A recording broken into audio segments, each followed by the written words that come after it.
This meeting is being recorded. Welcome to the Interstate Bridge Replacement Program's Community Advisory Group meeting. This is our first meeting of 2024. We're celebrating our third year as a community advisory group. My name is Lisa Keohokalole Schauer, and I am the co-facilitator for the community advisory group. And I am joined by our other co-facilitator, Johnell. So I'll let you say a few intro comments. Yeah, well, good afternoon, everyone. I can't believe it's been 3 years. Thank you for all of you who have been on this journey with us, giving of your time and effort as we march towards ribbon cutting of a bridge opening. So looking forward to the work we're going to do collectively this year. Thank you, Johnell. Johnell and I also are joined by our co-chairs. Ed Washington is here with us, and Lynn Valenter is on her way from Oregon to Washington, and she'll join us soon. So Ed, I don't know if you want to say anything real quick before we get started. Well, just like to welcome everybody here today. Hope that particularly, well, I guess if you live in Vancouver or Portland, just get prepared for the snowstorm of the century that supposedly we're going to get this weekend. Other than that, good to see you all. Although I can't see anybody yet but the bridge. Welcome aboard. We have several folks joining us from the advisory group. And so with that, we'll go ahead and get started. Mara and Fabian, if you advance to the next slide, that would be great. Okay. Thank you. All right. Sorry, go ahead, Ed. Yes, go ahead. Okay, great. Our closed captions are in English and Spanish. English closed captions are available within Zoom and YouTube. Users can follow this link to view both English and Spanish captions in a separate browser window. Next slide. How to access closed captions. At the bottom middle of your screen, you should see a menu of options. If you can't see the menu, hover your mouse over the bottom middle of the screen, click on the CC icon, and a separate window with captions will appear. Our meeting participation tips. These are the same ones that you hear each time. Just a reminder, please just join by audio, either phone or computer, but not both. We encourage panelists to turn on your video. If you have your audio on, we ask that you mute your audio when you're not speaking. And of course, if you have any technical difficulties, we ask that you contact our program staff at 360-329-6744. Next slide. Our ASL interpretation is part of our commitment to equity. And the ASL interpreter will be spotlit. So if you're watching on YouTube, you may not be able to see all of the community advisory group members. We will take down the slides so that you have the opportunity to see those that are within our Zoom room. When we are presenting, the slides will be up and the spotlight on the ASL interpreter. Public input instructions. We are planning for public input at 5:45 this evening. Verbal public comment will be welcome in the Zoom webinar during the designated time with the option to turn on your web camera. To comment by phone, we ask that you dial 1-669-900-6833 and enter the meeting ID 993-5459-6043. Passcode 674942, and dial the *9 to raise your hand.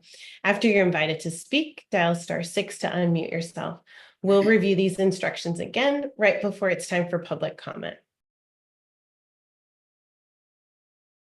So our meeting agenda today, welcome and intros. We'll do a visioning exercise recap from our time together last meeting in December. And then we're really excited to get into some of the details relative to the Vancouver Waterfront Transit Station discussion. And we have some of our technical design team members that are here joining us today to walk through those designs. And then we'll open it up for public comment and we'll close the meeting.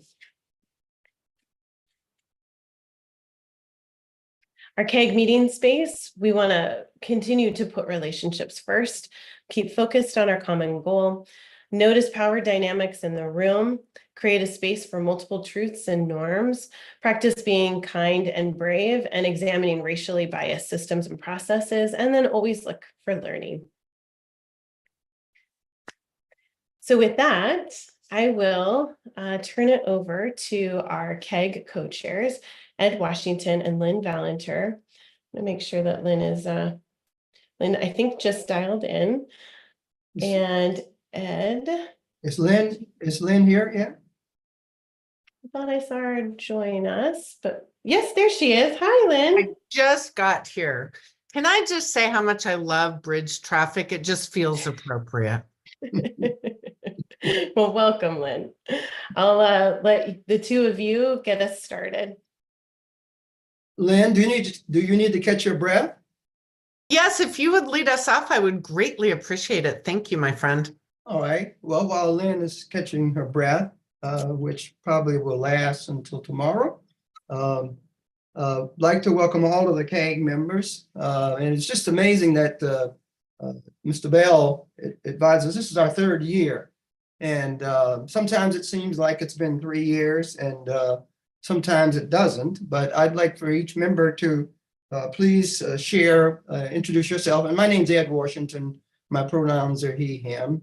And if I'll turn over and ask Lynn to introduce herself next. Lynn? Thank you. I want to say that I had the advantage of the check-in question for a long time, and I did a lot of research. And I just want to say that nobody gets to pick bridge over troubled water. But other than that, we look for some creativity from the members. I'm Lynn Valenter, co-chair of CAG, she, her pronouns. And let's get started with the check-in questions. Welcome, everybody. Actually, I do want to say one more thing. We're kind of getting into the fun stuff. If I may, everyone's invested in learning and understanding context choices, how architects think, how bridge builders think, what are choices, what are the process. And now we're starting to get into the fun stuff. So I'm just excited for all of you who have stayed with us for the length of the journey. And to those of you who've come on more recently, good timing. So with that, maybe you could take down the sharing so we can all see each other and everybody see. Anticipating, you guys are overachievers. Put your hands up if you're a member, and then each new member will call on someone. And Tom Hickey, since you were first to the party, I would invite you to start. Thank you. My name is Tom Hickey. I am CAG member representing the North Portland neighborhoods, and I wanted to be first so that I could say long and winding road. Because I know everybody else wanted to say that already, so I dibs it.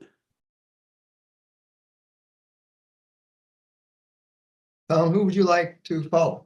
You. Sorry, next on my screen is Irina. Yeah, my name is Irina Phillips, and I'm on CAG representing Slavic community, East European Coalition, mostly Russian and Ukrainian speaking folks who live in Portland, Vancouver area.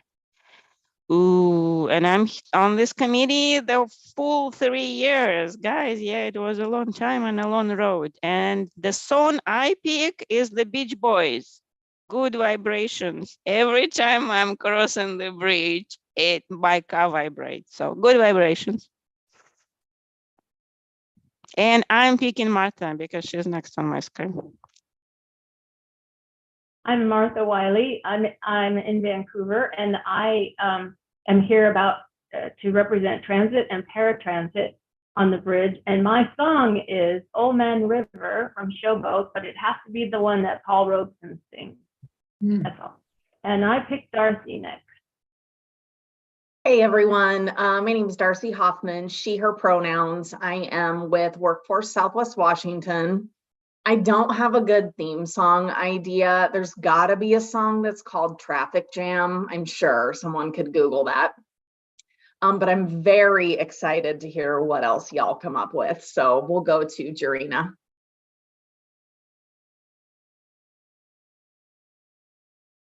Okay, so I'm Jarina Hatch with Community in Motion over Vancouver, Washington. I'm a mobility manager.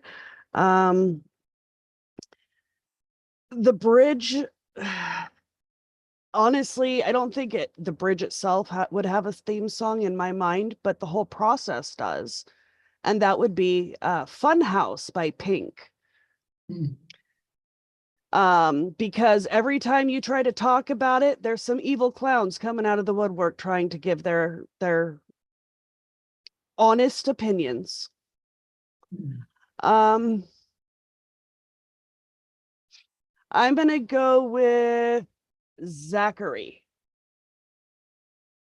Thank you for the invitation. My name is Zachary Lauritsen, he and pronouns. I'm at Oregon Walks. We do pedestrian advocacy in the state of Oregon. I can't help myself, but I'm going with Notorious B.I.G., Mo Money, Mo Problems, because we all know this is a big old bill. And so there's a lot of concerns that I feel around that. There's a lot of pressure I know that the team feels around that. And so I'm going with Mo Money, Mo Problems. I'm going to pass it to Sam Kim. Thank you, Zach. So I'm Sam Kim. Boy, I feel like I've been with CAG forever. Yeah, this is my third year, and enjoying every minute I spend with everyone here on the screen and as well as in person and all the tours. So let's see. I used to be super commuter to Hillsboro, Oregon, but I'm now working for Employment Security Department up in Olympia. It's further away, but funny thing is, it's actually quicker driving up to Olympia than trying to go to Hillsboro during rush hour, because there is no traffic going up to Olympia and coming back. It's pretty incredible.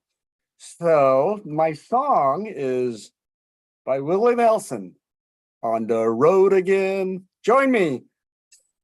Okay. I pick Sherry, call. Hi, good afternoon. Pardon my nasally voice. I have a bit of a head cold. Sherry Call, representing freight on the Washington side of things. I'm president of the Washington Trucking Association, and I'm a fan of folk music, so I'm gonna say Stay Gold by First Aid Kit, and I have nothing cute to say about it. Thanks.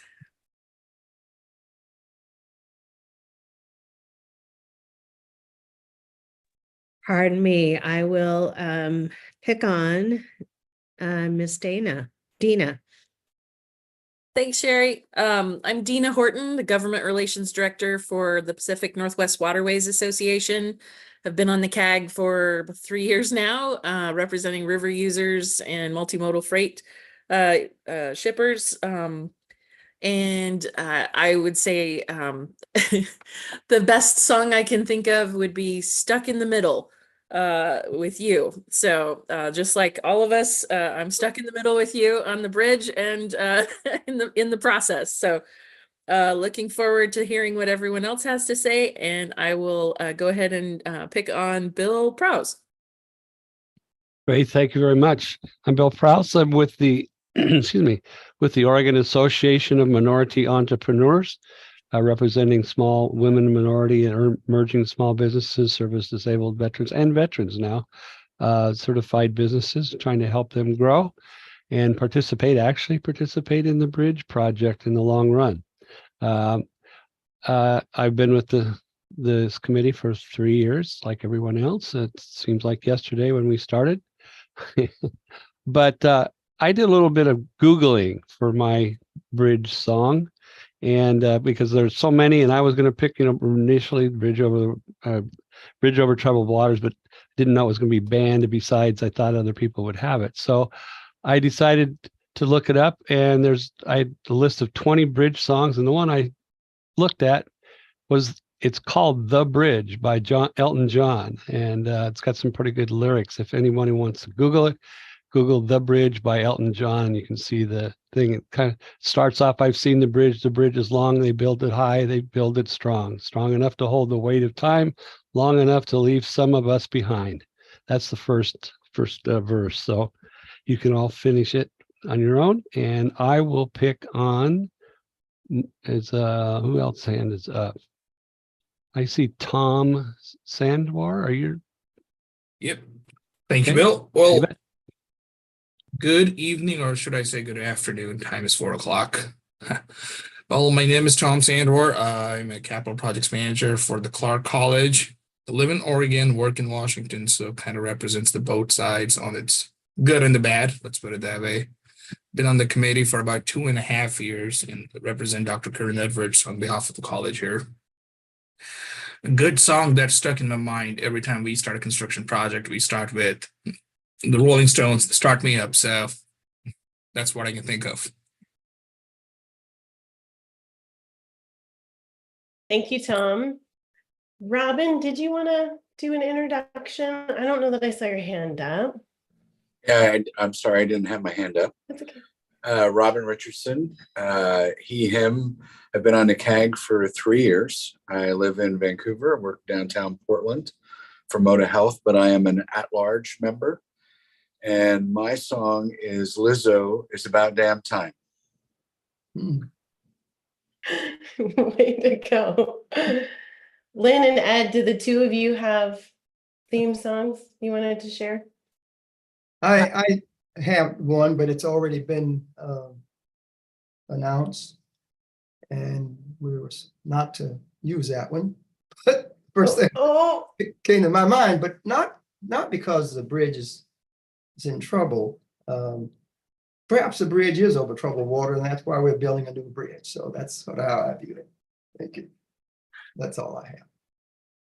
And no, I just think my peers I'm in awe of what everyone else came up with. So I'm going to cruise on their creativity and insight. So I think we're good if you want to move us to the next step. But I also want to say that this was a great icebreaker. So thank you. I don't know, Fabian, if that was you or whoever came up with it. Kudos to you. All right.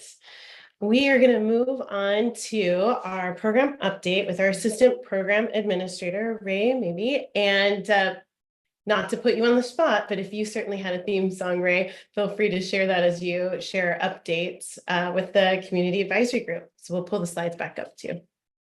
Sounds great. Thank you. Good afternoon. Yeah, Ray Mabey, assistant program administrator. I don't get to join you here very often, so I'm really pleased to be here for the start of the 3rd year. A lot of good work to date, more to come. So I want to thank each and every one of you for the efforts and input and engagement.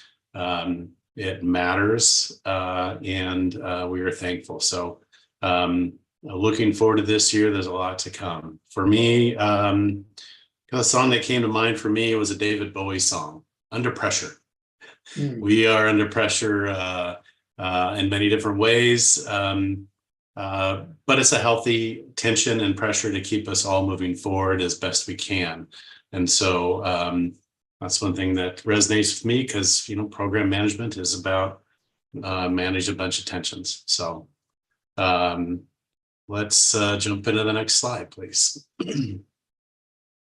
So so we have been busy, not surprisingly, since the last meeting we had, which was, I think, the middle of December.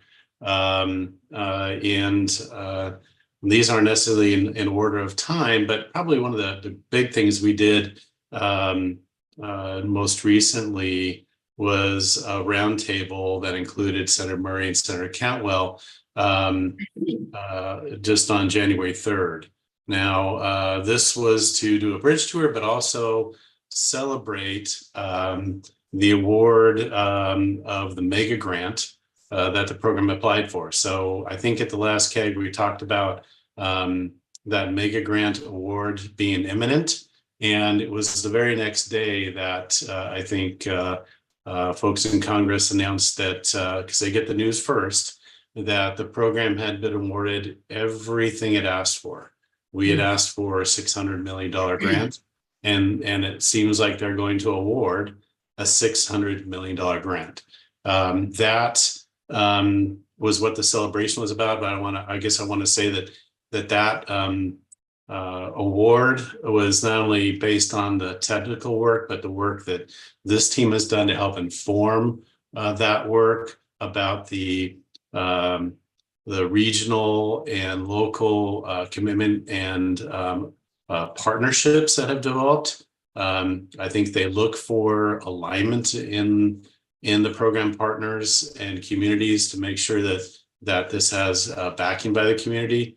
So I have to think that that's part of their formula. And this group's work has helped us get there. So one, I'd say celebrate yourselves for your part in helping us secure that grant. It is a huge vote of confidence in the program and what we're doing. So that's what that tour was about. It was a lot of great questions. We also had the media there covering that engagement. Very positive. I think they enjoyed the bridge tour and got to see the machine room and the grease on the cables and all the bridge rocking and rolling as trucks go over. So it was a good meeting. Frank Green and our administrator Greg Johnson aren't available for this meeting because they are currently up in Olympia meeting with the Senate Transportation Committee during a work session. They have a presentation, very brief presentation to talk about the program, our funding, the grant award, as well as our upcoming schedules. So they're up there right now presenting to that Senate Transportation Committee. As you know, I think the Washington legislature has begun their session. And so they are busy doing their work. Last week, we met with the Yakima Nation and the Tribal Council in Eastern Washington and had some a good program update, an update around our Section 106 historic resources and cultural resources work. With our federal partners, Federal Transit Administration, Federal High Administration in attendance as well. It was a really positive meeting with good feedback and engagement from the council, general counsel, and staff. I'd say probably over 15 tribal council and general counsel and staff members were present. And we definitely appreciated that time in front of the Yakima Nation. I think a lot of things has happened this month, this last month. After the CAG meeting last month, also the day after that, we had our third of 3 bi-state legislative committee meetings within a month. We were focusing on answering continued questions from the bi-state committee and making sure that we address things that came up in previous meetings. But we also wanted to talk about the overall updates of how we've been working. But we wanted to dig in specifically in that last one around how to prepare and how we're preparing people to comment on the draft, the supplemental draft environmental impact statement. I know you've had some presentations on that. We'll continue to talk about how we are reaching out and preparing the community and partners to comment on the draft when it does come out in the spring. We had a lot of positive engagement. I think those 3 meetings in short sequence, we're a bit cautious about it, nervous about, boy, how can we make sure these are all meaningful? But actually they were very good meetings, lots of great dialogue. We intentionally designed them to create more space for the committee to ask us questions. So really happy about how this turned out. We look forward to continued engagement with the legislatures. They will be entering their sessions here. Oregon soon, Washington is now. So it'll be a bit before we reconvene with them, but always good to stay connected with our legislature. We've also been busy in the community with presentations to the East Portland Rotary, as well as some listening sessions with some community-based organizations. So these are super important because we're reaching into people that don't typically get engaged in projects, and we're really find these meetings valuable to get their input with people with disabilities, also with BIPOC and persons with lower income, and then youth. They are our future. So these have been really powerful meetings for us, and we continue to leverage those community-based organizations to help us reach the broader community. Next slide, please. Now, let me move my thing around here so I can see that fully. Sorry. There we go. So we do have like to provide an update on our funding, since we did receive the mega grant, and want to share how things are looking. Our current estimate, as you know, and we shared, is at that $6 billion mark, and that was based on a risk-based estimate that assumed escalation to years of construction for inflation, as well as addressing risks in that. So as we looked at that target, we know that to cover that total cost, that funds from a lot of different sources are required, not only what we call local funds from both states, federal funds, but also tolling to help round out that. We also know tolling will have a traffic metering effect to help with congestion as well. But really the goal of tolling is to pay for the bridge improvements we're putting down. And one thing we like to do is make sure we're referring to this as a bridge toll, because the toll revenue is dedicated to the bridge replacement. As I mentioned, the program was awarded that $600 million through the US DOT mega program. And that is a program that has flexibility in the funds. Funds from Federal Highway Administration typically are focused on highway use. The US DOT mega program has flexibility for highway as well as transit and other uses. So we're really happy to have those funds to be able to cover the broader aspects of the program funding. It's a lot of flexibility there to help us with our finance plan. We did apply for the Bridge Investment Program grant late last year. That target is in that grant was $1.5 billion. We anticipate that announcement to come probably in spring of this year. Much like the mega grant, Congress will know faster than we will, and it's up to them on whether or not they want to share like they did this time. But we'll see how that plays out. We are also pursuing a $1 billion grant to help cover the transit costs from the Federal Transit Administration. That's what we call a capital improvement grant program. And if you look at the pie chart, you can see that with the state contributions of $1 billion each and existing funding of about $100 million, that gets us that $2.2 billion.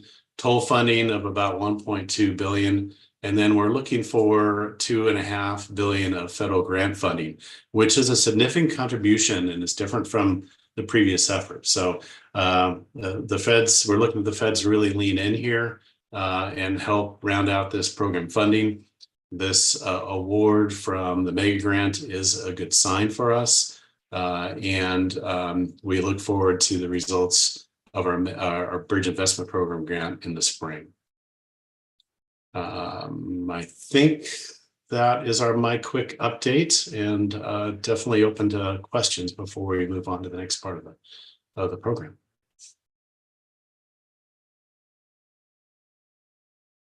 Zachary, Dina, Sam.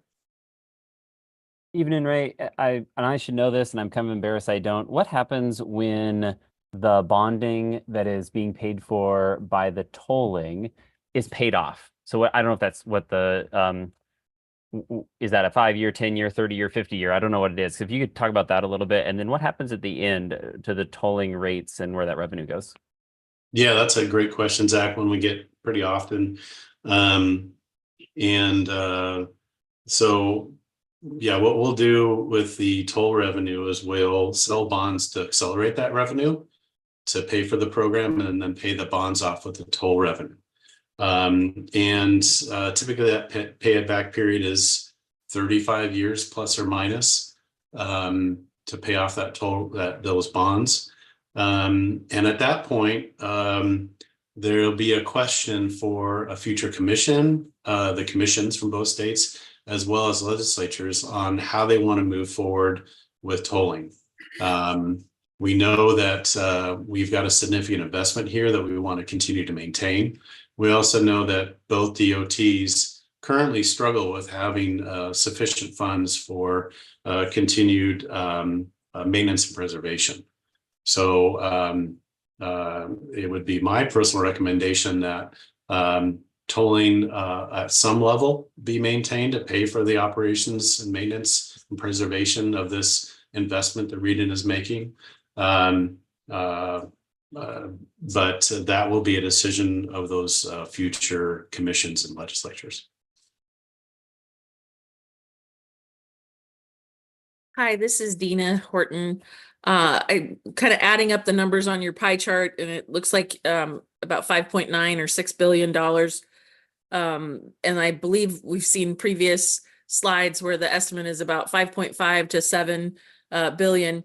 If for some reason, you know, it does get closer to the $7 billion range, what are the funds that are being targeted for that 1 billion that's not currently accounted for? Yeah, fantastic question. You're right. I think our range was between 5 and 7.5 billion, with the most likely being the 6 billion we've been talking about. The question you asked is what do we do if that comes out higher? And one is, I guess I'd like to say that we're going to be updating our risk-based estimate annually. So we understand how we're handling risks, how they're retired, or how they've changed over time, how we've mitigated them. And that will help inform the estimate. We're closely watching the inflationary pressures on projects in the region across the nation to see how our assumptions have played off in our estimates before and what's actually transpired over the past year as we look at a new estimate. But we also know that things will change, and we want to make sure that we are managing the project in a way that minimizes any cost increases. And through that, we'll be looking at ways to package and contract this out to increase competition and bidability and buildability so that we have good bids. We're engaging the construction industry to help us with that. And we're also looking at employing constructability reviews as well as value engineering workshops to help make sure that we are approaching the design in the most efficient way. Some people hear the word value engineering and think, well, that's a way to just take things out. And it's not about how, it's not really meant to do that. And that's not our intention. Our intention is to look at how the work is getting done and find a better way to do it that delivers the same level of product at a more efficient and hopefully cheaper approach.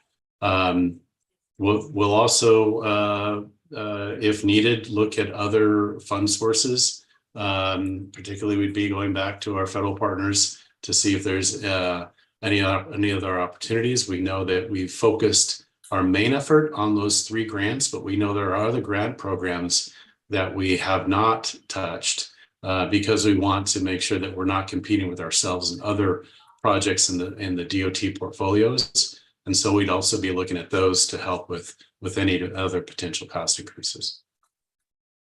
But that's a great question. Hey, Ray, I really appreciate that response. Mine is related, but maybe slightly different. So Greg has been quoted in recent Columbian articles that cost is going to go up. And when asked by how much, and he said, well, I think he gave the answer that you gave. Every year we redo the estimate and we have different range and so forth. So I think the range you just quoted is all the previous estimate that I've heard. right? This is not the new 2024 estimate. Is that correct? Correct. We are currently producing that estimate now, and looking at that packaging and sequencing of the different ways to build it to help us understand the cash flow over time with more detail. Like I said, digging into that estimate again and then rerunning the cost estimate validation process or risk-based estimating. We anticipate to have that done late spring, early summer, at which point we'll be able to say where we are. You know, the thing that we're watching is what were our assumptions for that escalation and what has actually happened. And then a lot of it is also looking at where the economists are looking at escalation in the future. Are we going to see a recession? Are we not?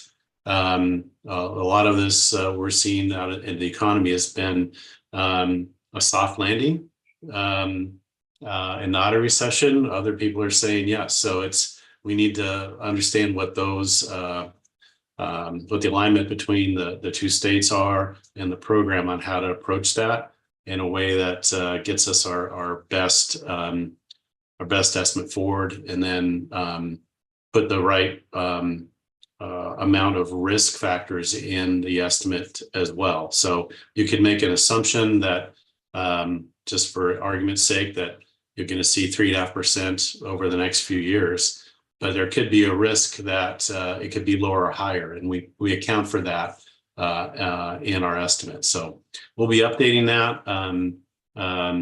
It could change. Things typically don't get cheaper with time, but we also know that we've tried to build this in our future casting of escalation of years of construction as best we can. We're just keeping an eye on it. We're trying to do our due diligence by doing recent and current updates of the estimate to make sure that we're putting forth what we believe the cost is. Thank you so much, Ray. Yeah. Robin, it looks like you have a question, and then maybe we'll make this our last question and head into the next section of our meeting. Yeah, thank you, Lisa. Hey, Ray, what are we all doing to increase the political visibility on the Oregon side of the river? Have we invited our federal delegation like Senator Wyden or Senator Merkley? I mean, I think we're doing a great job on the Washington side, but I'm getting questions now on the Oregon side. It seems like we're losing some visibility. What are we planning to do in 2024 to maybe increase that visibility? Well, that's a good question. I know we definitely welcome the attention and input from our congressional delegation and influence they have as things play out in DC. We do keep their offices up to date. We've given tours over this last year with staff from those offices, and we do stay in touch with them. You know, this mega grant and the presence you saw from Senator Cantwell and Senator Murray was really a presence from them because I think, number one, they've had influence over that program. And Washington DOT was submitted the grant on behalf of both states. And so I think they wanted some ownership there, which is appropriate. We are the Bridge Investment Program grant has been submitted by Oregon on behalf of both states. So if we are fortunate enough to come out with a win, I would anticipate something similar from the Oregon side. But we do engage with both congressional delegations, and but we also know they're very busy. So we do connect when we're back in DC, or parts of the team are back in DC with our offices as well. So there is constant communication. They are abreast of the program, but they're busy people. Thanks. I would just encourage us to try to get some more visibility because it resonates with the public when they see their elected officials supporting this as well. Definitely understand and appreciate it. So, well, let's all have our eyes set on a successful application for the bid. to thank give us you. another opportunity. Yeah, that's great. Thank you. All right, well, thank you, Ray. And if folks have additional questions, we're happy to take those. And I think Ray might be staying with us through the meeting. So if we have additional time at the end of the meeting, we can always come back to this. But these are great questions, and appreciate the time that Ray, you're spending to kind of go through and answer these for the CAG. Our next section is on a recap of the visioning exercise relative to the community benefits. And I think Johnell, Yes. you are up for this. Great. And Well, we'll do a handoff. Yeah, well, first of all, thanks to all of you for participating with our Community Benefits Advisory Group staff at our last meeting, where you had an opportunity of offering your perspective and vision. Next slide, please. And so just a couple of highlights from what we captured from CAG. We'll go through a couple of categories. Recall that the categories follow the arc of the 6 equity objectives. So avoid further harm is one of them. What we heard from all of you was tolling implications and its economic implications. So really wanting the program to be made aware of that. Data collection on traffic, congestion, and emissions. Importance of avoiding harm to marginalized groups, that any sort of community benefit really needed to consider that. A real desire to ensure that the business community's need for clear communication on changes, particularly for potentially impacted businesses. A need for proper signage reflecting historical information. To have comprehensive information beyond pavement details, and ongoing education relative to public transportation were a couple of highlights. Next slide, please. Under the category of community benefits, a lot of good discussion there. Commentary and conversation pondering the role of parks and open spaces relative to the program and the economic growth. How do we, as a program, ensure that we enhance access to the river, access to water, to attract the LGBTQ community to Vancouver? This was something that had come up in one of the small groups, the notion that perhaps not all feel safe on both sides of the river, and how can this program serve as kind of a bridge to ensure that all are welcome and feel that our infrastructure is accessible. And really highlighting the bridge's significance. We heard a lot about, here's an opportunity. Yes, we're building a bridge, but we're also connecting 2 communities, and that the bridge plays a significant role in that. Next slide. Under the mobility and accessibility, a lot of conversations to ensure that, we need to really ensure that we have smart, robust walkability infrastructure for non-car users.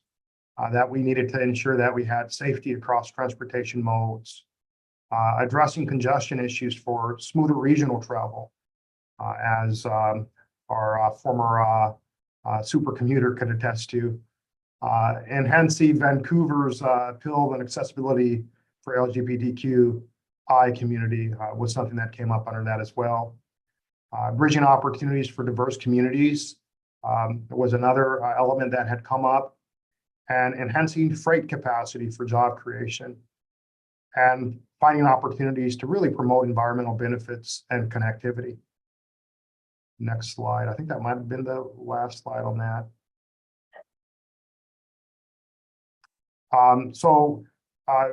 You'll receive at our next CAG meeting, I believe, another update relative to the CBAG process. That work continues. And just want to thank everyone for participating and offering kind of your overarching vision of what you'd like to see the program accomplish relative to community benefits.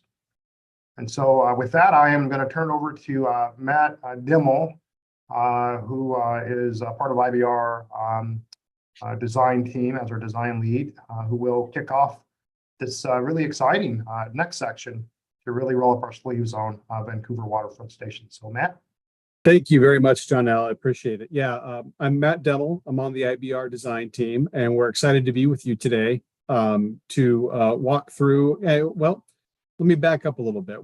As you all know, we're going to be releasing the draft supplemental environmental impact statement later this spring. But today's focus is going to be a little bit beyond that. It's that next level of planning, where the draft supplemental sort of defines the sandbox, if you will, that the program is in. We're looking at some concepts that are going to be fit and be applicable within the range of alternatives that are discussed in the draft supplemental, specifically to the waterfront transit station. And then over as Malin and Nolan are going to get to here in a little bit, this is going to be the beginning of a series of meetings where we're going to talk about the transit stations. So what we're going to be sharing with you today are a number of concepts, and they're just that, they're concepts. And these concepts are intended to highlight different features or elements that could be associated with the transit stations at waterfront. And really, we're going to show those concepts, but what we're really looking for here is for this to be a dialogue. We want to hear from you. What do you like about these concepts? What meets your values and your needs from your perspective? What don't you like?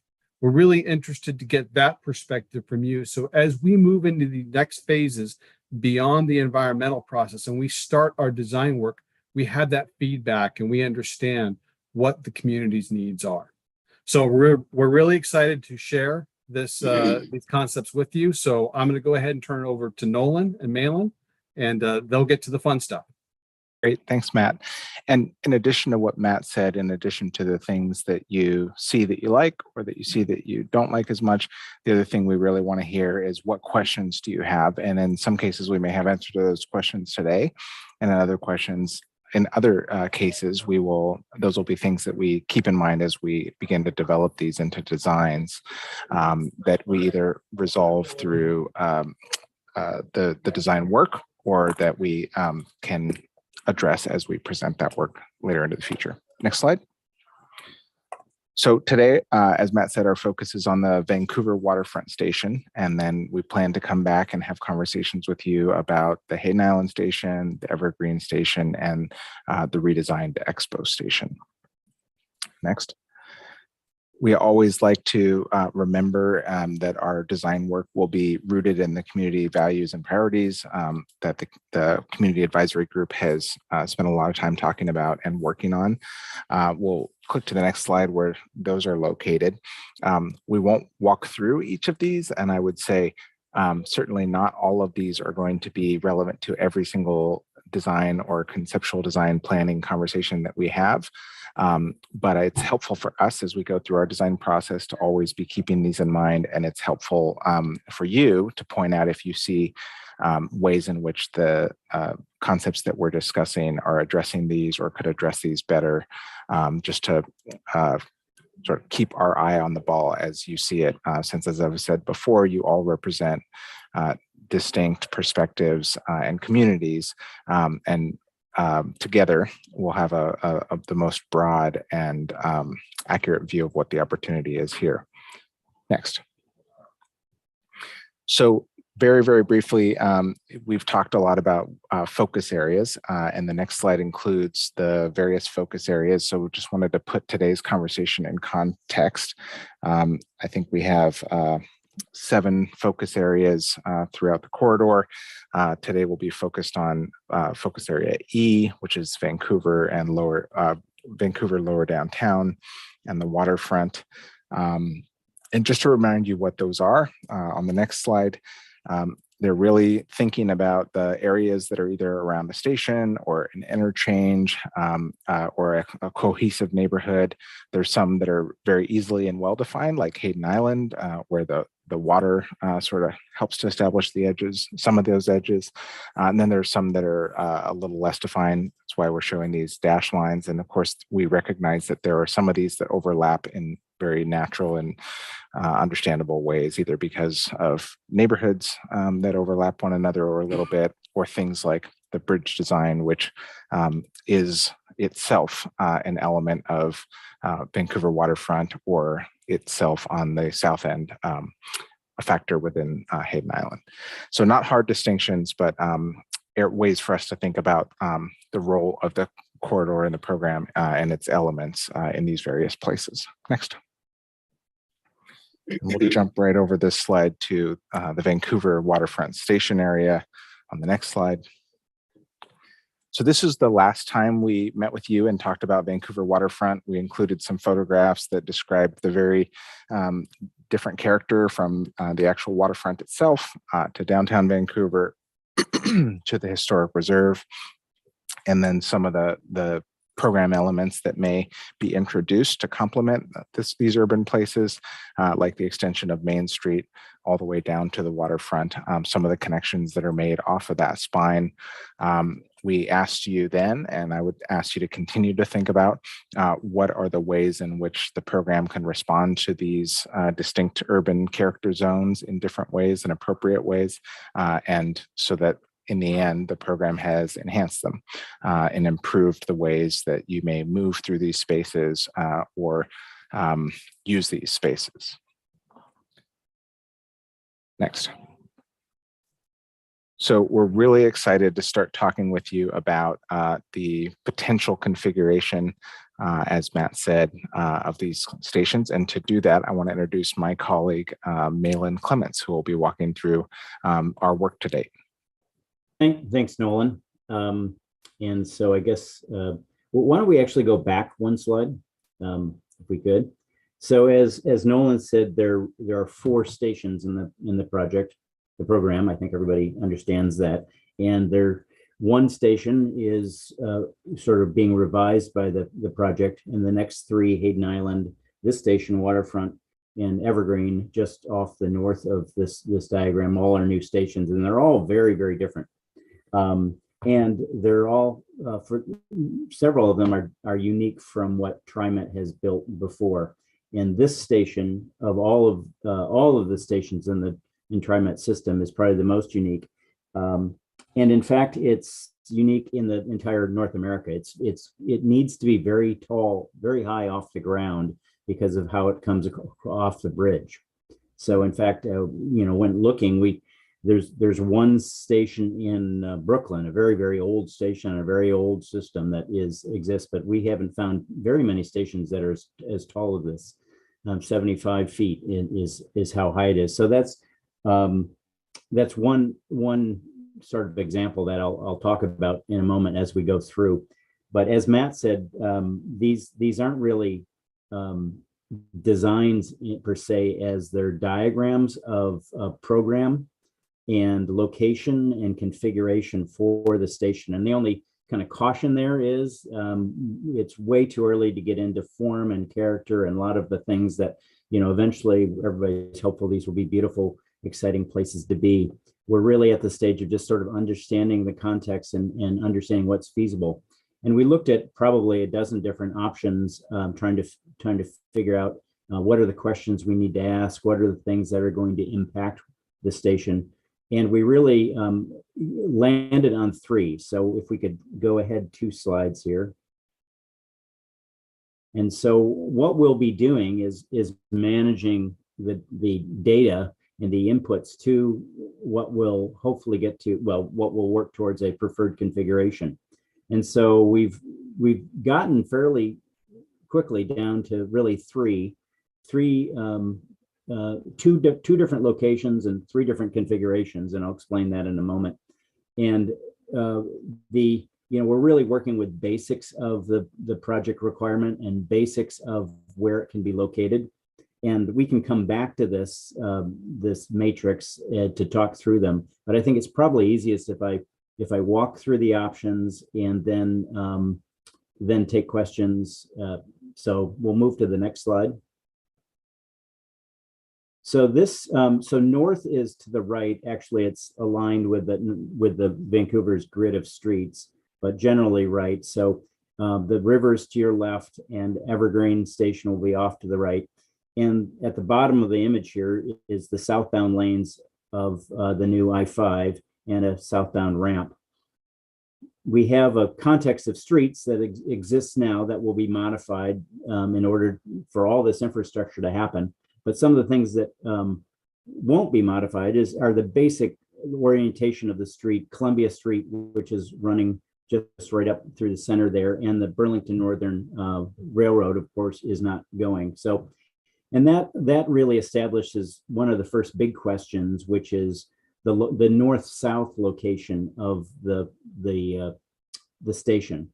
So we have two options that we call straddle Burlington Northern, and then one option which deliberately tries to stay entirely south of Burlington Northern.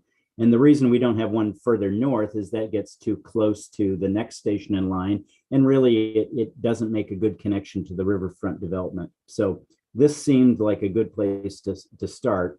And then an east-west location, which in the diagram here is up and down. So west being straight up and east straight down. Obviously, the fixed location of the I-5 southbound is a big factor of where that can be. And there are two bridge configurations still being under consideration, a single level and a double level bridge. And we've chosen this is the single level bridge option here because it's the more constraining. So anything we could figure out here, we can do with the double level bridge. And we didn't want to kind of fall in love with an option that didn't work with a bridge configuration. So that explains kind of the overview here. I think I will also just say that the program elements are essentially the same for all the stations.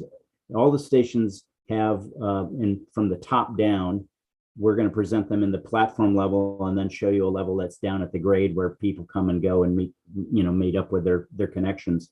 So there's a platform area, which is in the orange. There's the lighter orange or yellow, that's circulation area beyond where the platform area, beyond where the train connects. And then there are blue things in blue, which are elevators and escalators, or excuse me, elevators and stairs. Because the station is taller and higher than most stations, we're proposing 2 elevators at each entrance, and there's an entrance at each end of the platform. And that's because a higher percentage of people are going to be using an elevator to get up to this platform.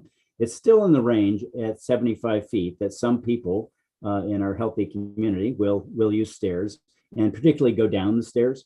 But we felt it's really important to have that second elevator for regular access, but also certainly for to ensure if one elevator is down, there's never a point of vulnerability. So this is option concept A, what we're talking about. And then if we go to the next slide, this is essentially what people see on the ground. And as a plan, I know it can be confusing a little bit, but again, north is to the right, and the blue elevators you can see, and the orange area is, and it's generally called the station plaza. There is a question of when the station actually gets built, where will TriMet sort of enforce fare and all that other stuff. But generally, this wouldn't be a fare enforcement area. This would be just sort of a public area, but it's above and beyond. It's behind the sidewalk. Anybody in the orange area would be expected to be using the station or meeting someone there. And very important component of the overall program is the mobility connections. So there's a lot more work to kind of figure out where those need to go and what they need to be. But as a starting point, we're showing the basics of those, which are 2 types, well, actually 3 types of buses. One is the little bus icon, that is local buses, and we're talking to C-Tran to understand, what sort of future service they would want here. The C is their C van, which is their paratransit van, and then the V is their Vine, that's their BRT system, and that has to be in a separate location because it operates differently. The platform level and the sidewalk's different and shelters there. So we have a lot of flexibility, or we have some flexibility in where those can go, but we get them on the map so the conversations can include that. And then there's a blue car, and that's for passenger pickup and drop off. And for now, we've just got one symbol. It really comes in a lot of different flavors. There can be taxis and Uber drop-offs, but just in general drop-off too. And again, the program for that really hasn't been determined yet. Next steps will kind of be figure out how much of the space do we need. But the good news is in this location, there seems to be quite a bit of space, and it's for that. We have at the north entrance, and a lot of what I'm explaining now will apply to the concepts B and C. They're minor differences, and that's sort of a pretty important point that from many perspectives, these three options could be considered the same. In fact, a lot of the very important stuff of connections and mobility, they're essentially the same. So it'll be interesting to kind of, as we work out and talk through here, how we get to a decision on what's the preferred option. And we'll give you some insight from our perspective as transit designers and what we've heard from TriMet. But it's also very important to hear from people who use this, who use these stations. So on the right side of the screen is the north entrance, and that is less visible. It's right outside what's will be an extension of Phil Arnold Way, and that Phil Arnold Way will continue on and actually become the on-ramp for 514 heading back in the eastern direction. And so that's a one-way street. So that limits some of the general visibility to that entrance. And there's a red dash around that actually goes over that whole area where it says SR14 off-ramp and Phil Arnold Way. This station location has a program component that it called for a park and ride facility. And there are a number of different locations that are being considered for that. In fact, the other one is on the south end. There's a red dash line. There's another location being discussed about possibly putting the park and ride facility under the bridge, and which would require reconfiguration of Southeast Columbia Way. And there are some other locations. That program component hasn't been, completely confirmed, but we have to be aware of it as a possibility. And so all of our considerations for the station locations, keep an eye on making sure that we could have a safe and comfortable kind of connection to that park and ride facility. So I think maybe before I plow into the next option, I'll see if everybody's sort of feeling they're understanding what I'm explaining. And at this point, we should be clear, just clarifications. Yeah. Okay. No, it sounds like you nailed it. Yeah, well, okay. Let's go to. Oh yeah. Sorry, there's 4 people. Yes. Oh, I'm sorry. I don't have a full screen, so I can't. Or I can't see everybody, so I can't see hands up. So if someone can help me. Yeah, and why don't I may go out of order, but why don't we start with Tom? We'll go to Zachary, and then Martha, and then we'll go to you, Lynn. Thank you. So several questions I had. The park and ride, is that elevated or is that underground or is that at grade? Okay, well, can you see? Yeah, is everybody seeing my screen? Yes. Okay, Yes. I hopefully didn't. Okay, great.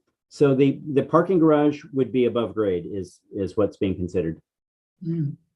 So then my next question would be the area in green, which looks like a lovely parkland, is that public access or is that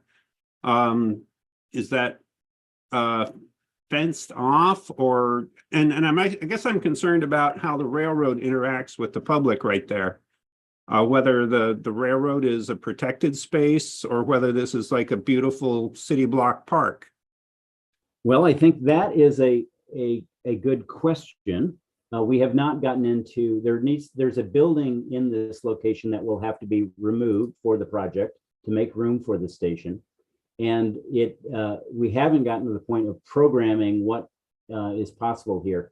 It's at one point there was a question of what should we indicate potential development, but I think that for the purpose of kind of talking about the station, we decided not to do that. But so that is currently unknown what this space will be. There is fencing on, well, right now there's a building on this side of the railroad, and there's fencing on this side of the railroad. And we've been assuming that the fencing will remain. This berms up to the railroad, which is at a higher level, and you can walk underneath it around, around here.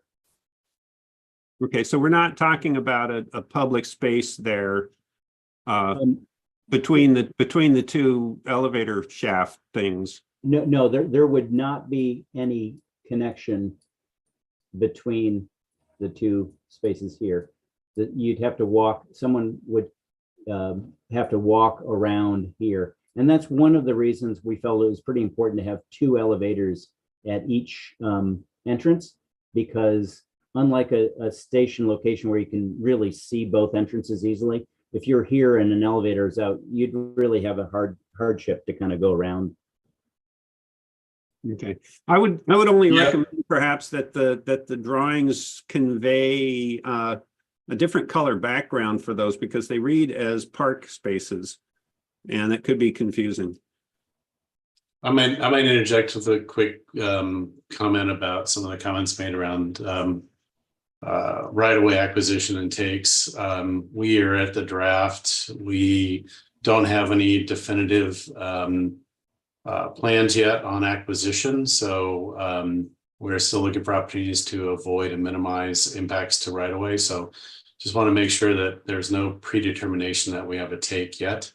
So just want to put that on the record. Okay, thank you. This is the architect talking, not the Right. Thank you. Okay, let's go to Zachary, then Martha, and then Lynn.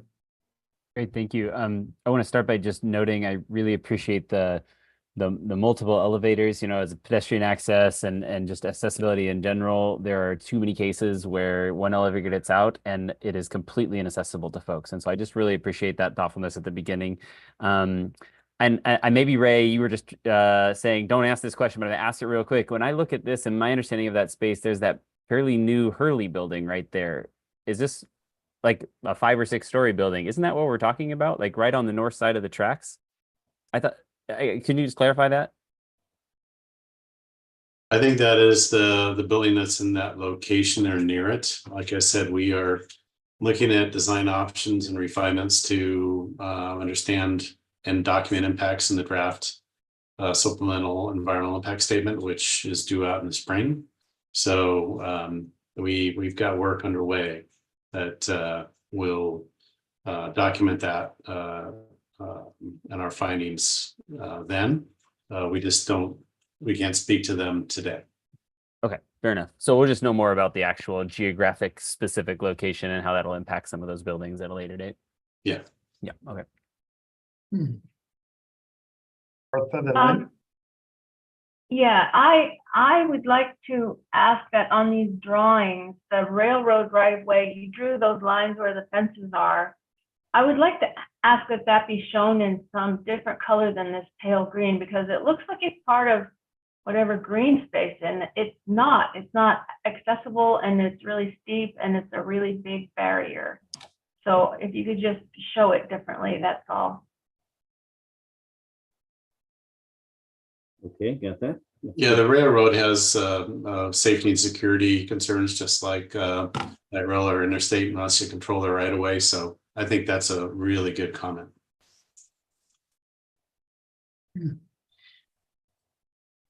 Lynn, you're muted.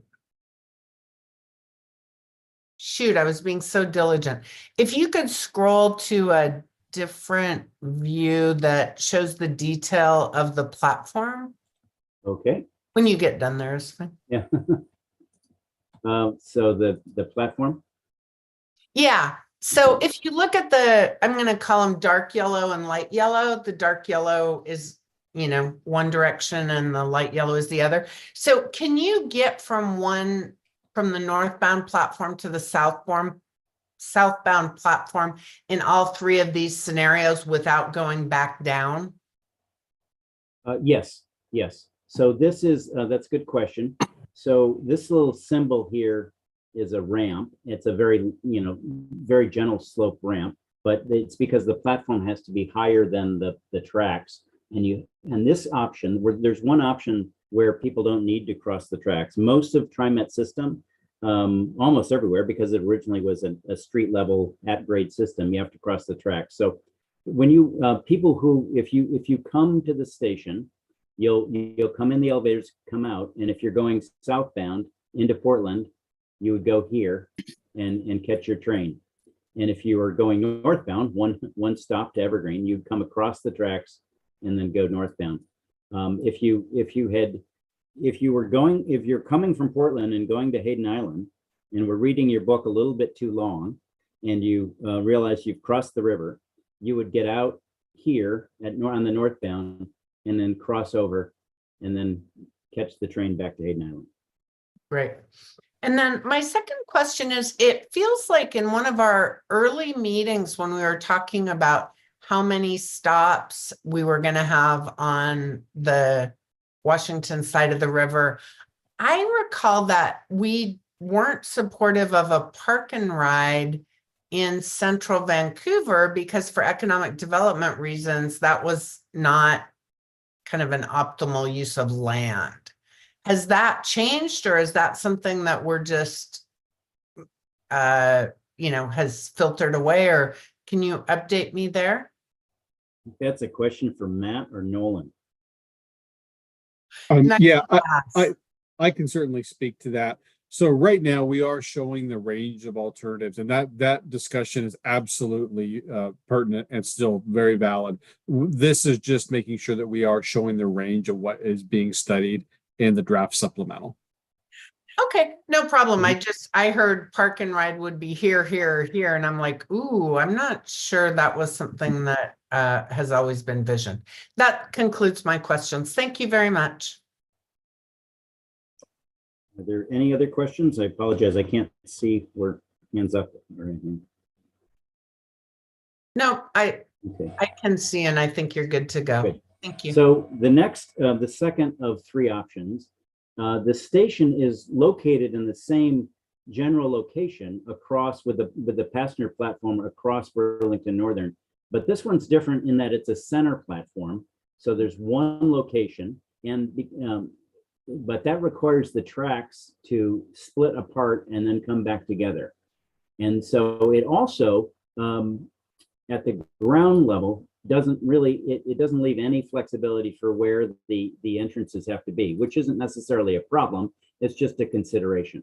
So the entrances are here. We still have 2 elevators and a stair at each end, and then a plaza space. And we're also showing, I didn't mention this before, but there's a variety of other buildings that are going to need to be here, signals and comms, and there's this thing called traction power substation. And all this stuff needs to be in the same proximity. So just to make sure we don't forget it as we're playing with the fun stuff, that we put it all on the map here. So so here at the I'll go back to the top. So obviously the advantage here with a center platform is you never have to cross the tracks. So the platform is in the middle. There are differences of how we protect people from wind and rain, and I'll talk about that near the end. But in general, that's how it functions. At the grade level, we have all the same. Delete all the junk here. We have all the same program components for mobility and connection. We have the local bus routes, the paratransit, and the BRT routes and drop-off. And then maybe I'll just, we'll come back to all of these, because the last option, option C, is most different. This is where the whole station has moved entirely south of Burlington Northern right away. Now, we've had some meetings, and no one thinks that there's any significant issue with building over the railroad. There may be some conditions where when TriMet needs to do things, they have to notify the railroad and so forth. But we thought it was prudent sort of to make sure we evaluated one option that didn't have the passenger platform over the railroad. Obviously, in all cases, the trackway has to go over the railroad. But so this option moves entirely south, and you'll see it's a little odd. And this is really where the whole issue of the east-west location comes in. The bridge structure requires a 10-foot clearance from the edge to do regular maintenance. They have special equipment that goes here. So everything really needs to stay in that 10-foot zone. So what that does is when we use the minimums from TriMet's design criteria, you really need to shave down the northbound platform.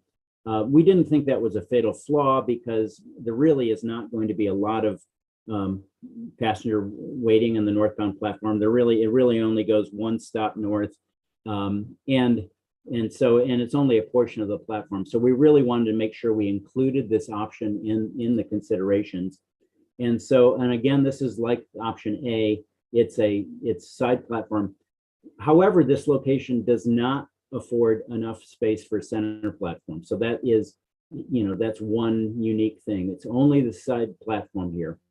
And so if I go to, and maybe I'll also point out is because we don't have, there also is not enough room for another entrance at this end, primarily because of the site development that is in the planning stages here. So it gets pretty tight. What we did do though, is we made sure there was enough space for an emergency exit. And what happens, that is a stairway that would only be used in emergencies, not regular service.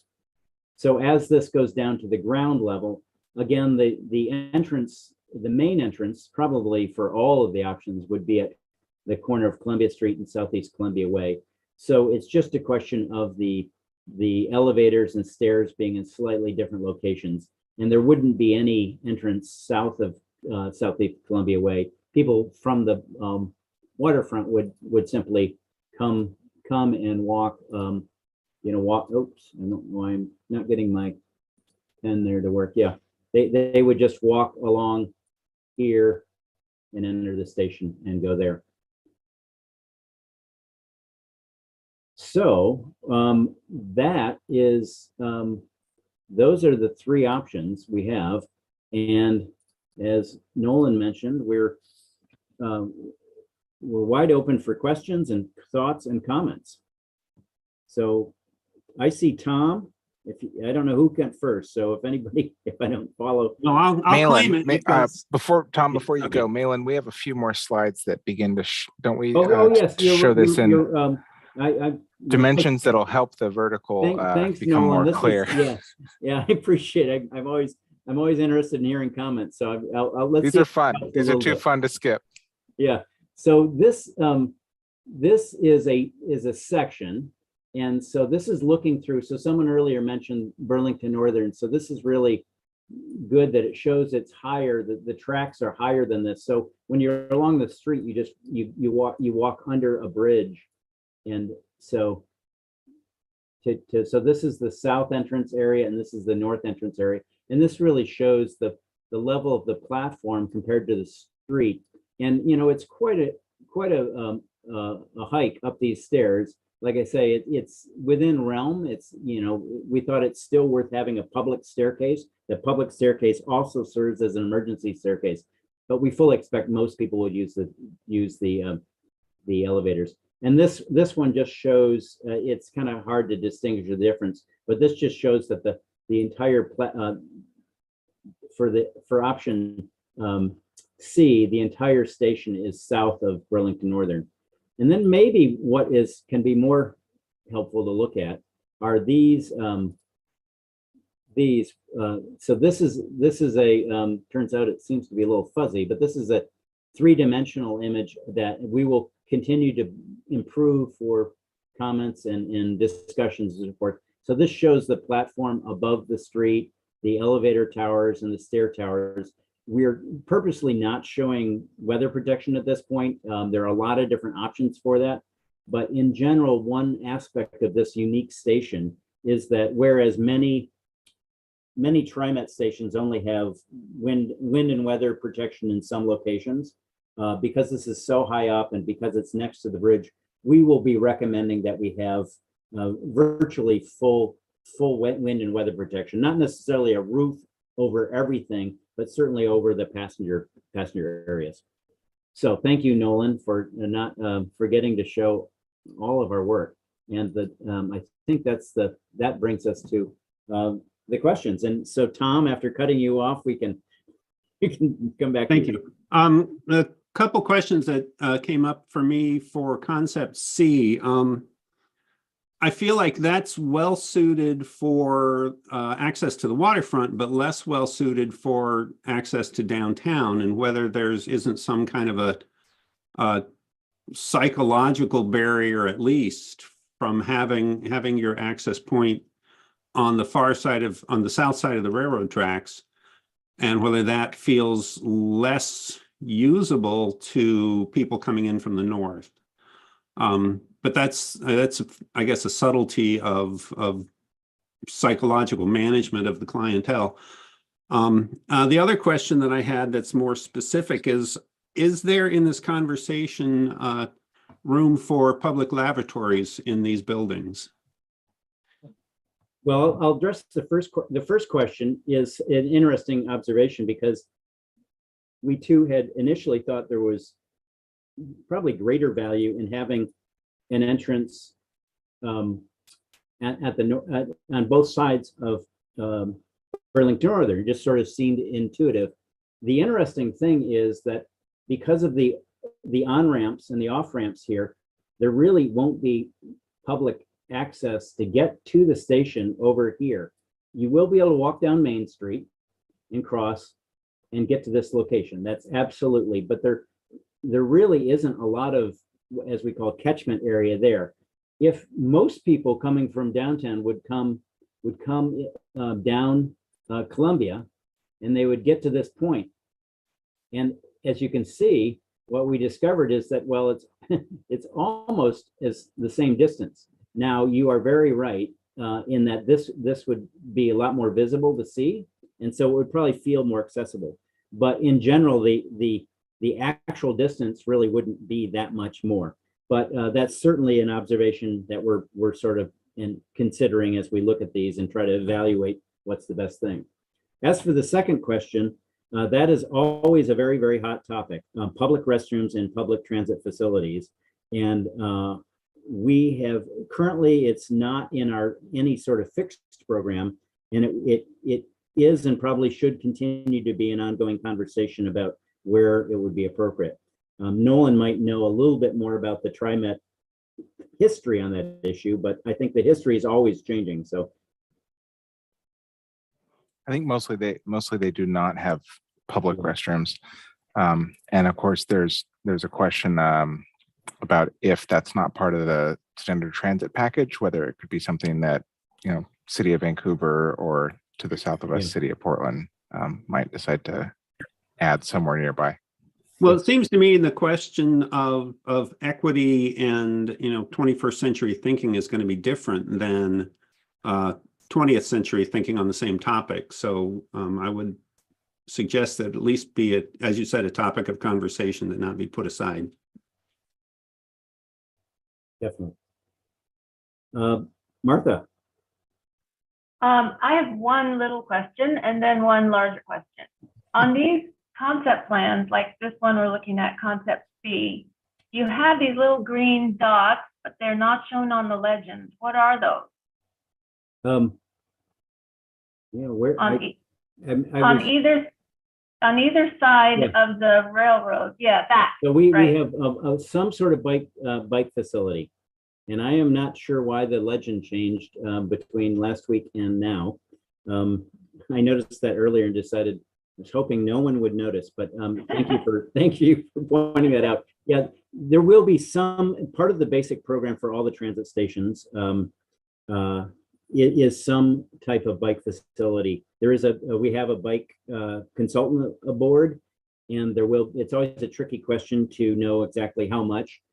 So generally the rule is to provide space for additions. But right now at this point, we're just recognizing that there really needs to be some sort of storage, secure storage. And I say secure, just a rack to at the minimum level is a rack to lock your bike to.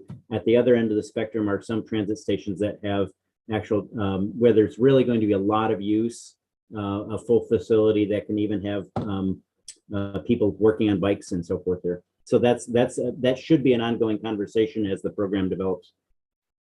Okay, thank you.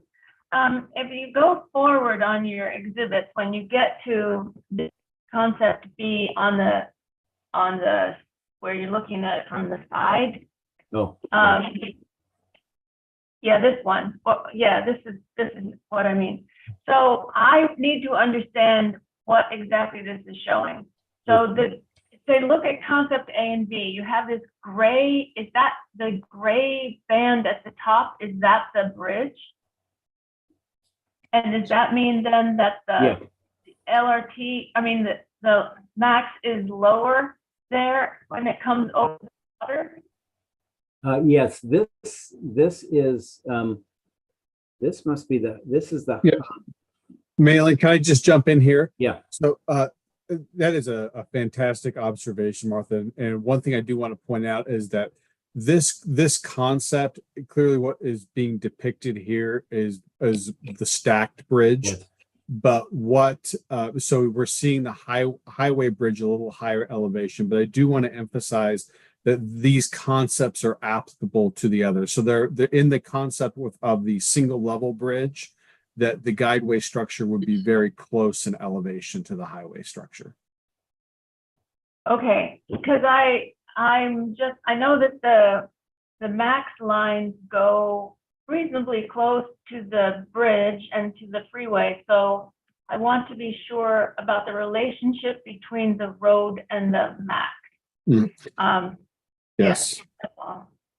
Well, I think what I'm hearing is a great suggestion we could do is, rather than show the side, well, in addition to showing the side elevation, we could show a cut through this way, looking this way, so we could see that relationship we've started to talk about how much protection is needed on the platform.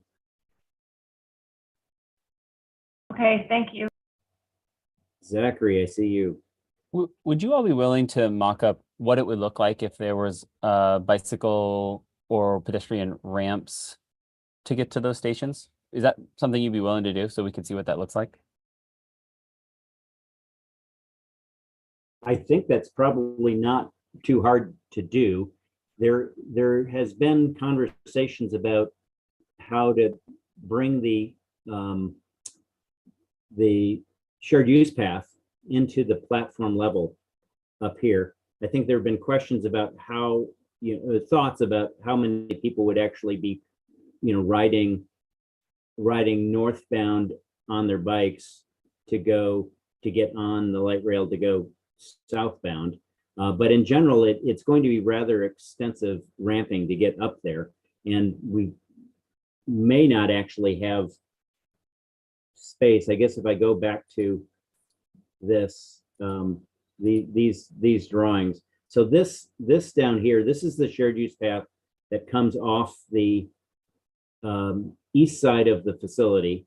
And we don't show all of it, but it needs to make this big loop to kind of come down. It comes off this way and then loops around and then comes back and then meets the ground here.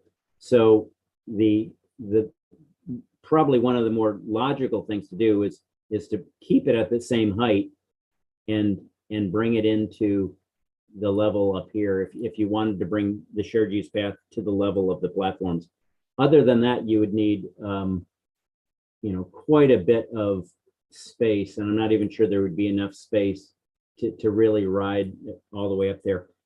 And I think we probably should mention we did not show accessibility ramps at this location. It is a consideration at Hayden Island Station, but with 75 feet up in the air, it really isn't practical to have ramping that goes up 75 feet because it has to be at just no more than 1 to 12 slope.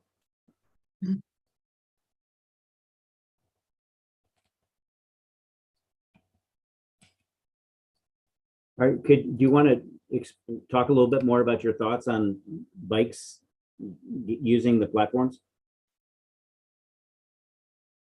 I'm thinking about bikes, but I'm also thinking about when elevators are out, it is a total barrier, right? And so having alternatives for folks is always extremely valuable. So I appreciate the redundancy on the elevators and I'm just curious what that would look like. And, you know, we're spending a lot of money on a lot of different things here. And I love the idea of making sure our active transportation folks always have access, right? And so I'd love to see what that might look like from your team so that we can have the discussion of, you know, like, is it worth it, right? I should point out that although, like Matt was saying, no decisions have been made, but the elevators we're using are large enough to put bikes in. I think there is a question about some of the really large cargo bikes, but in generally that's been discussed as, you know, we're showing just sort of generic elevator at this size, but it's a larger side. And it also happens that one needs to be large enough for gurneys and things like that for emergencies. So, Bill. Thank you. I think I missed something, but you mentioned that these two areas, the two blue car areas, were where maybe drop-offs and or pickups would be. And if this is coming from Columbia Street downtown as well as 3rd and West coming that way, is the area going to be big enough? Because I could see traffic jams both ways, people dropping somebody off or picking somebody up.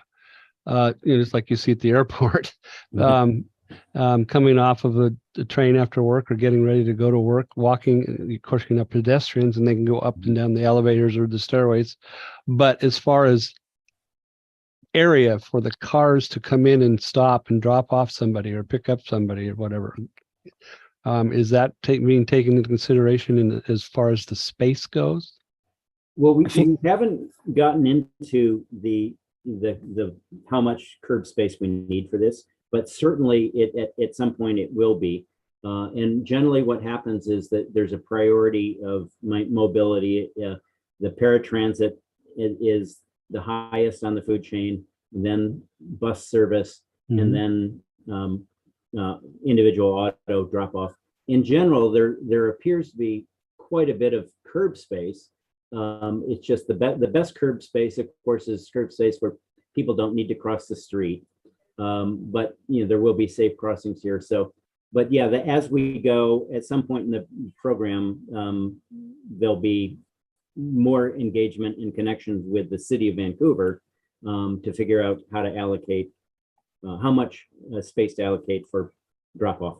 Well, I know it's important just because I've had experiences in Portland here, the Hollywood Transit Station gets quite congested with traffic, especially with the businesses around there, as well as the Lloyd Center area and everybody else. Of course, Lloyd Center is a park there, but it can really cause issues. So thank you.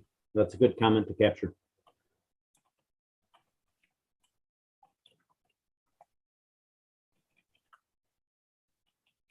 So we had some leading questions here, if anybody, and I think there's been an interest. I think we're distributing this for people to have more questions. Maybe I'm wrong about that. Yeah, no, that's true. And we have 10 minutes. If you could go back to the questions, just go back to the questions, please. Just for CAG, if we have additional questions, the first is, what questions do you have? What design elements from each concept align with the community values and priorities, the ones that you all created and the program has been using? Are there changes to each station concept you would like to see considered beyond some that you've already indicated, which has been terrific feedback? And what would you like to hear from other IVR advisory groups, for example, the Equity Advisory Group and the Community Benefits Advisory Group? So we'll open it up for additional questions.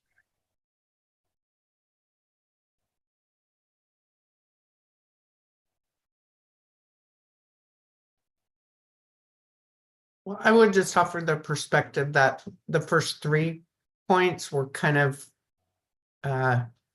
they were offered as we went. So I think there was a lot of really good information that came out of that discussion and questions. So I guess I would like to focus more on the 4th point.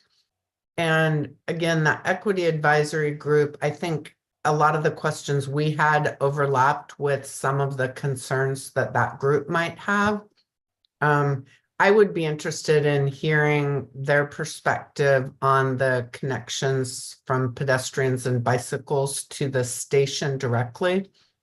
And maybe even more specifically, there has to be a plan for how you get down from the bridge if you're going by foot or by bicycle. So kind of paying attention to that along with this to see if there's some efficiencies that could be gained there.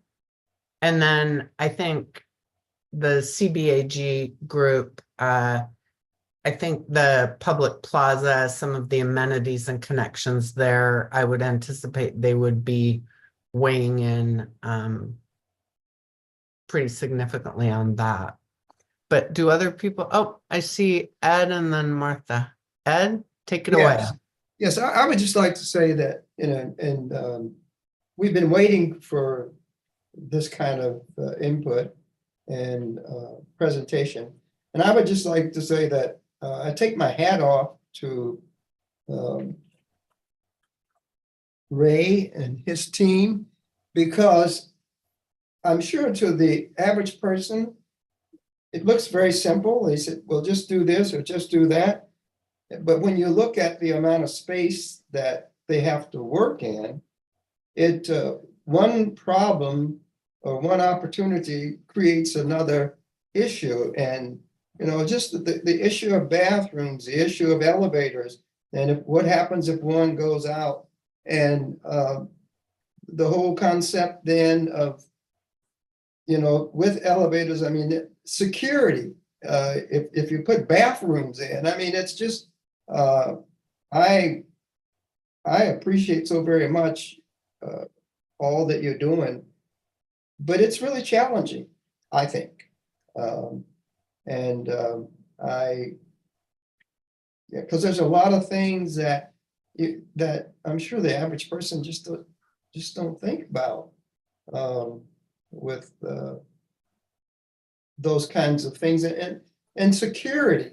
I mean, if you have bathrooms, there's always going to be somebody who thinks that they should camp out in it, So it's Ray, you appreciate your challenges. I really do. Really do.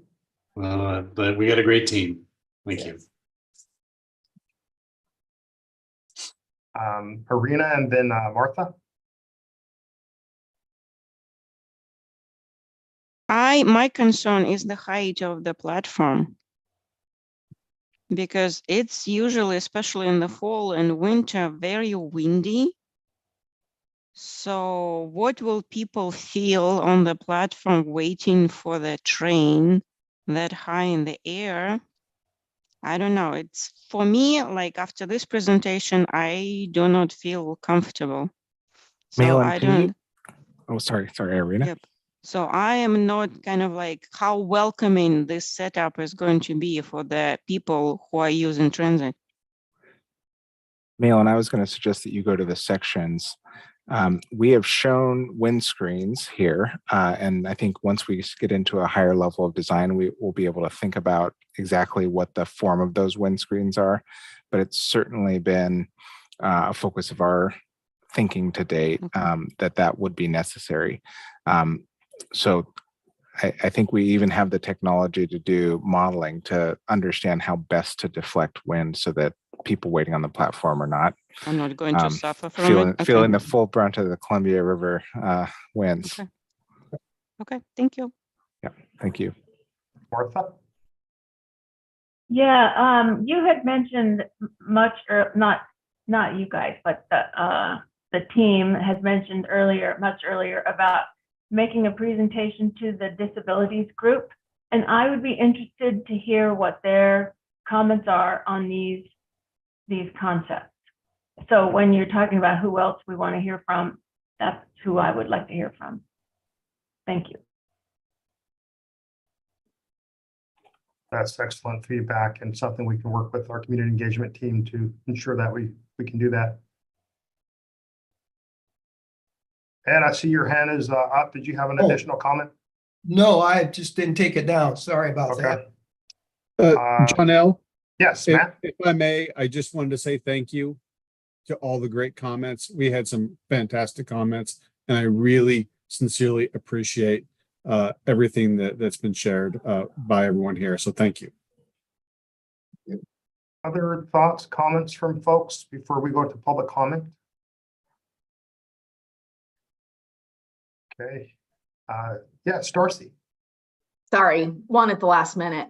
No, Are there any opportunities outside of like coming and providing public comment at this meeting or setting up a one-on-one with the IVR staff? Are there any opportunities for the business community specifically in the downtown area, in this program area in Vancouver to connect with you all? Kind of similar to some of the focus groups and listening sessions that you've done for some of the other priority populations. I think I'll ask our CE lead, Salome, to chime in here.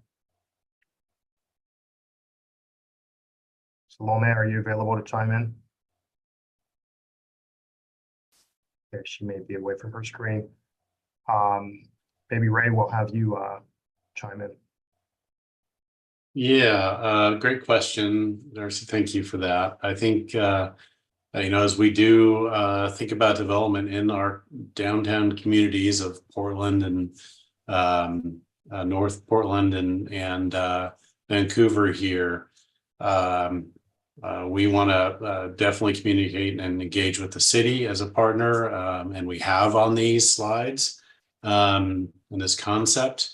As we settle, or not settle, but as we kind of firm or get your feedback, engagement with the business community and partners here is going to be key as well. I think the things that'll help trigger that will be the release of the draft and that engagement. But we are always open to office hours or requests by different community business organizations to present and share information.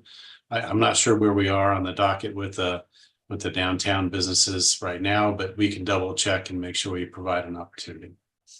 Yes. Good suggestion. Thanks, Ray. Yeah, we can follow up. That's a terrific question. Other questions before we get to public comment? And if the team could tell me if we have folks queued up for public comment. Do we have anyone?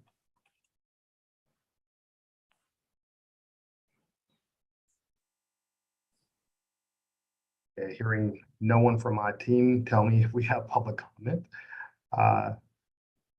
If we can pull up the slides to kind of review those slides relative to public comment. Thank you, design team. Terrific work. Really appreciate the discussion. And we've heard you, CAG, rallying clearly that you're wanting to see more of this content. So this is more to come relative to this. Next slide, please. I just want to note a few upcoming additional meetings. The Community Benefits Advisory Group will be meeting January 25th, 9:30 to 11:30 a.m. And then we'll have our next Community Advisory Group in February 8th, 4 to 6 p.m. Next slide. We'll now receive public comment. I'll go through these slides. Just a reminder, if you'd like to make public comments verbally, please dial 646-931-3860 or 408-638-0968. You'll want to note the meeting ID number 986-0940-5983 and the passcode 701376. Please dial *9 to raise your hand. I'll call on you to provide comments. You'll want to dial *6 to unmute yourself. Please do provide your name and affiliation. We'll have roughly 10 minutes divided among those wishing to provide public comments. If we run out of time and you have not had a chance to speak, you can still provide comments after the meeting. Next slide. To submit comments after the meeting, please fill out the comment form on the program website or email your comments to info@interstatebridge.org with the CAG public comment in the subject line. You may also call 360-859-0494 for our Washingtonians, 503-897-9218 for our Oregonians, and of course the toll-free number of 1-888-503-6735. Please do state CAG public comment in your message. Written comments need to explicitly say CAG public comment in the subject line or in the body of the message for them to be identified and distributed to CAG members. All written comments must be received prior to 48 hours in advance of each upcoming meeting in order to be distributed to advisory group members. Comments received after that point will be distributed to members in advance of their next meeting. Next slide, please. With that, I'm going to ask the team if we have anyone ready for public comment.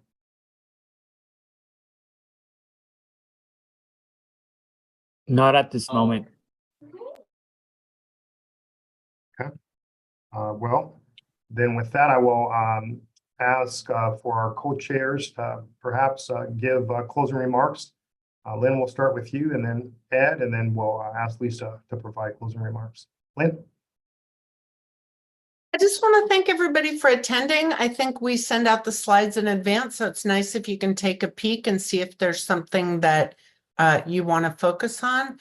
And also, this is the first of what we anticipate will likely, not certainly, but likely be multiple presentations on transit stops. So if there's something that, in addition to kind of tying out the legend with some of the things that fell off of it, if there's anything else that, in addition to what Martha mentioned about showing the railroad, just make sure that you share that, because as we represent the community, it's likely that the things that are confusing or unclear for us we're speaking for our communities and clearing that up.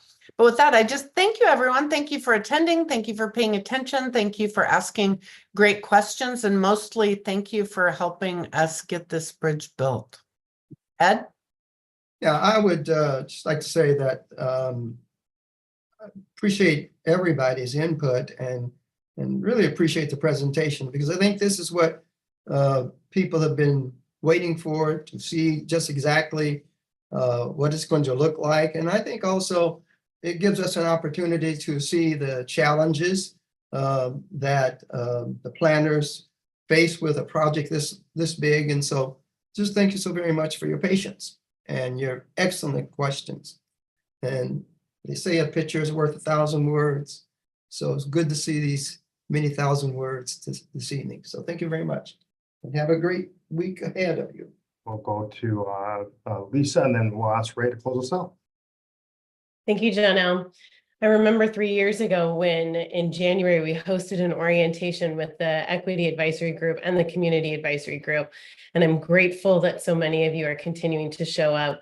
We were able today to really get into a lot of the specifics, and we are anticipating a big year, because in addition to being able to be a part of this process with our incredible design team, we'll also be able to be part of the SEIS process that goes public. And as a community advisory group, your ability to help us engage with the community in that very large technical document is just going to be really critical. So just my appreciation, and buckle up. I think it's going to be a big 2024. So I'll pass it to Ray. Well, how can I add to that? I think you're spot on, Lisa. And you know, the questions, the advice, the comments, the thoughtfulness and effort that everybody here puts into this is impressive. The leadership that Lynn and Ed bring, and the coordination that Johnell and Lisa bring seems seamless now, and it just flows really well. And it allows us to dig in and get really good detail and input on the things that we're sharing. I think Lynn's right. We're going to be moving into more of these and more detail as we move forward. So yeah, so roll up your sleeves. We're gonna dig in deep, and definitely appreciate you all. And we didn't say in the beginning, it's still pretty early in January, so Happy New Year. It's going to be a good one. Okay, thank you all. Have a great evening. Thank you.